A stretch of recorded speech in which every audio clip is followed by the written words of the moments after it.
ও আমাকে বলে গেল তুমি এরকম খাবার ১ মাস খাও দেখবে তোমাকে আর জিমে যেতে হবে না, এখানে যেতে হবে না, তুমি একদম ফিট স্লিম হয়ে যাবে।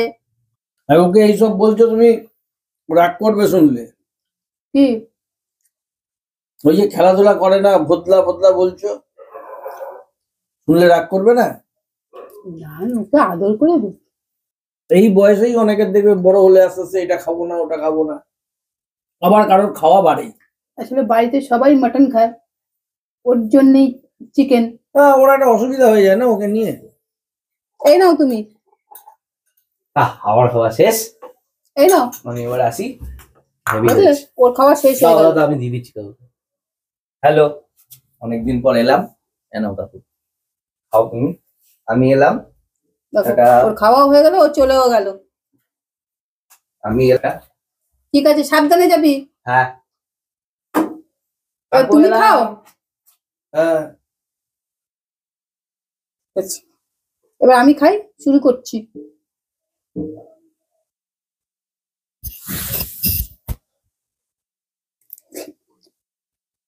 খাও, আর কতক্ষণ ধরে খাবে? আস্তে আস্তে করে তখন থেকে খেয়ে যাচ্ছ, কটা বাজলো এখনো আজকে খেলে না? আরে ও তোমাকে খাটে দিয়ে গেল, খাটে বসে কেউ খায় না, একটু নিচে বসে খাও না।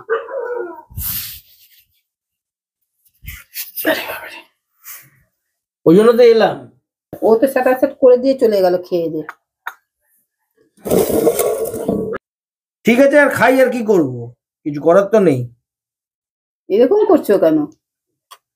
ও আমাকে বলে গেল তুমি এরকম খাবার ১ মাস খাও দেখবে তোমাকে আর জিমে যেতে হবে না, এখানে যেতে হবে না, তুমি একদম ফিট স্লিম হয়ে যাবে। বলে গেল? ওই জন্য ও আমাকে বলে গেল যাওয়ার সময়। তাই আমি এখানে বসে খেতে পারছি না গো। তুমি উঠে যাও, তুমি উঠে যাও, তোমার ঠান্ডা লাগছে, তুমি উঠে যাও, উঠে যাও, উঠে যাও, উঠে খাটে বসে যাও। ওটাকে সরিয়ে নাও, ওটাকে সরিয়ে নাও। হ্যাঁ, চলে যাও। তুমি তাড়াতাড়ি খাও, আর দেরি করো না, অনেকক্ষণ হয়ে গেল। ও আর কি কি বলে গেল ভাইপো? কি মাঠে স্পোর্টস হচ্ছিল, সেখানে গেছিল, খেলাধুলাটা কিছুই করে না, ভদকা। এই ওখানে কালো কালো আছে মানে এটা বুঝবে না, কিসমিস এগুলো কিন্তু বলে দিলাম, নাহলে তো একদম কিসমিস উল্টো পাল্টা ভেবে ফেলে দেবে। না না, সে ঠিক আছে, সে আমি বুঝি। আর ওকে এইসব বলছো তুমি, রাগ করবে শুনলে? কি? ওই যে খেলাধুলা করে না, ভোতলা ভোতলা বলছো, শুনলে রাগ করবে না? না, ওকে আদর করে দিই। হ্যাঁ, ও এখন ক্লাবের দায়িত্ব নিয়ে নিচ্ছে। ও আমাকে বলছে জিমে যাবে, জিমে যেতে হবে না, তুমি এগুলো খাবে রোগা হয়ে যাবে। ওকে রোগা হওয়া দরকার না, ও বিরিয়ানি খাবে। এখন নতুন একটা গল্প শুনলাম ওর মুখে, জানো কি? ও তো আগে একদম মাটন খেত না, একদমই মাটন খেত না, এখন এসে গল্প কি বলে গেল জানো? ওর নাকি এখন মাটনের প্রতি একটা আলাদাই ভালোবাসা জন্মিয়েছে। আমি তাই নাকি? হতে পারে, বড় হচ্ছে, সবাই বন্ধু বান্ধবরা খাচ্ছে টাচ্ছে দেখছে, হয়তো আস্তে আস্তে খাওয়াটাও ইচ্ছা হতে পারে। কারোর খাওয়া বন্ধ হয়ে যায়, কারোর হয়। এই বয়সেই অনেকের দেখবে বড় হলে আস্তে আস্তে এটা খাবো না ওটা খাবো না, আবার কারোর খাওয়া বাড়ে। আসলে বাড়িতে সবাই মাটন খায়, ওর জন্যই চিকেন। ওর একটা অসুবিধা হয়ে যায় না ওকে নিয়ে। ও খেত না বলে ভালোই করেছে একদিকে। এখন তো খাক কিছু বছর, তারপর তো এমনি বন্ধ হয়ে যাবে। আজকের দিনে তো এমনি মাটন খেতে সবাই নাই করে, ডাক্তারেরাও বয়স হয়ে গেলে আর কি, একটা সার্টেন বয়সে যতদিন পারে খাক, কি আছে অল্প বয়স। তুমি যেভাবে খাওয়া শুরু করেছো তো আজকে শেষ হবে বলে মনে হয় না। কারণ খাচ্ছি তো। না, এটা একটু বাঁধে রাখো। আমার খাওয়া হয়ে গেল, তোমারও হলো না। ও এসে খেয়ে চলে গেল, আমি খেয়ে নিলাম, তোমার এখনো খাবার শেষ হলো না। কি করবো, আমার তো খাওয়া একটুখানি দেরিতেই হয়, আমি বিয়ে বাড়ি বলো যেখানেই বলো।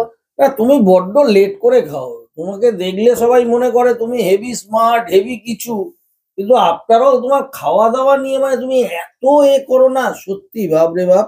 এই খাওয়া দাওয়ার সাথে স্মার্টের কি ব্যাপার হলো? খাওয়া দাওয়াটা যে যার বাবা ব্যক্তিগত না ব্যাপার। না ব্যক্তিগত ব্যাপার, কিন্তু ব্যাপারটা হচ্ছে খাওয়াটা খাওয়ার মতন করে তাড়াতাড়ি করে খেয়ে দিয়ে উঠে যেতে হয়। তবে সেই খাবারগুলো শরীরে লাগে। তো তোমার ঠিক উল্টোটা। দেখছো বন্ধুরা, সারাদিন উপোস করার পর আমি বসে বসে টুকটুক করে খাচ্ছি, তাতেও আমাকে কথা শোনাচ্ছে।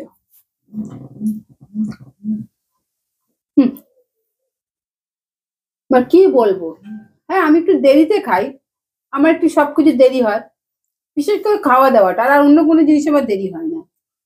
না কি বলছো বন্ধুদের দেরি হয় মানে? কত দেরি ভাবো? তুমি ভাবো ছেলেটাকে দিলে, ও খেয়ে গেল, ও বসে খেলো, খেয়ে গেল, যাবার সময় আমাকে দিতে গেছিল, আমি বললাম না আমি এখন এখানে যাবো না, তুই রেখে দিয়ে আয়, আমি যাচ্ছি। ও রেখে দিয়ে গেল, আমি এসে আমার খাওয়া হয়ে গেল না, তোমার এখনো খাওয়া শেষ হলো না। কি বলবে বলো? আমি চিবিয়ে চিবিয়ে খেতে আমার বিরক্ত লাগে। তাহলে তো দেখো, সাবু তো মোটামুটি গিলে খেয়ে নেওয়া যায়, এরকমই নরম খাবার। তা তুমি তাহলে এরপরে সাবুটাকে গুঁড়িয়ে নিয়ে আসবে, পিষিয়ে বা বেটে, মিক্সিতে বেটে নেবে, নিয়ে শরবতের মতন জলের মতন খেয়ে নেবে গুলে। তুমি ঘর থেকে বেরো তো, তুমি এই ঘর থেকে বেরিয়ে তুমি বাইরে চলে যাও, তুমি যতক্ষণ থাকবে তুমি ততক্ষণ আমার পিছনে লাগবে, বুঝলে? বেরো। আমি তো ছিলাম না, তুমি তো ছেলেটাকে দিয়ে ডাকালে, মানে খাবারটা দিয়ে পাঠালে, নাহলে আমি আসতামই না। ভালোবেসে খাওয়াতে যাচ্ছি, উল্টো আমাকেই বাম্বু খেতে হচ্ছে। বাম্বু না, তোমাকে বলছি যে তোমার এরকম কাজগুলো কেন? বন্ধুরা আর বেশি কিছু বলবো না, জানো এ আমার পিছনে খুনসুটি করবে, ওর মাথায় এখন পোকা নড়েছে, মানে আজকে আমার পিছনে লাগবে, ব্যাস এই খাওয়া নিয়ে এখন হয়েছে, ওর মাথায় পোকাটা ধরে গেছে। আর কিচ্ছু বলবো না, কারণ আমি এখন খাই। হ্যাঁ আমার খেতে একটুখানি সময় লাগে, সময় না বেশ সময় লাগে, সেই জন্য আমি যখন কোনো জায়গায় কাজে বেরোই না, আমি তখন খেয়ে বেরোতে পারি না, কারণ তাড়াহুড়ো করে তখন ওই ছাতুর শরবত, বিস্কুট, দুধ বিস্কুট না এইসব খেয়েই আমি চলে যাই।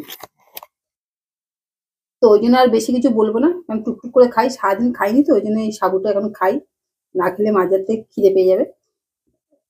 আমার খিদে পায় না, সবাই বলে খিদে পায় খিদে পায়, আমার খিদে পায় না। এই একটা বাচ্চা, আমি বরের পয়সা বাঁচিয়ে দিই জানো। আর বেশি কথা বলবো না, আমার একটা পেজ আছে, সেই পেজটাকে তোমরা ফলো করে দিও আর লাইক করে দিও। আজকে বুঝতেই পারছি আমার মুখ একদম শুকিয়ে কাঠ হয়ে গেছে, মানে মুখের মধ্যে কিচ্ছু, মানে মুখে ক্রিম ট্রিম কিচ্ছু মাখিনি, একদম মানে কি বলবো। আর এই যে আমি সাবু মাখা খাচ্ছি, আমাকে যে বললো 1 মাস সাবু খেলে নাকি আমি একদম স্লিম হয়ে যাব, মানে আমি নাকি মোটু, জানি না আমার সবাই মোটু বলে। ঠিক আছে, তোমরাও কিন্তু অবশ্যই আমাকে কমেন্ট করে জানাবে, সত্যি কি 1 মাস সাবু খেলে আমি একদম স্লিম হয়ে যাব? ঠিক আছে, আর লাইক শেয়ার সাবস্ক্রাইব করতে ভুলো না। তাহলে আজকের ভিডিও আমি এখানেই শেষ করে দিচ্ছি, দেখা হচ্ছে আগামীকাল ঠিক দুপুর 12টার সময়। নমস্কার, নমস্কার বলবো না, যে টাটা, তাহলে এক হাত তো জড়ো হয়ে আছে, টাটা।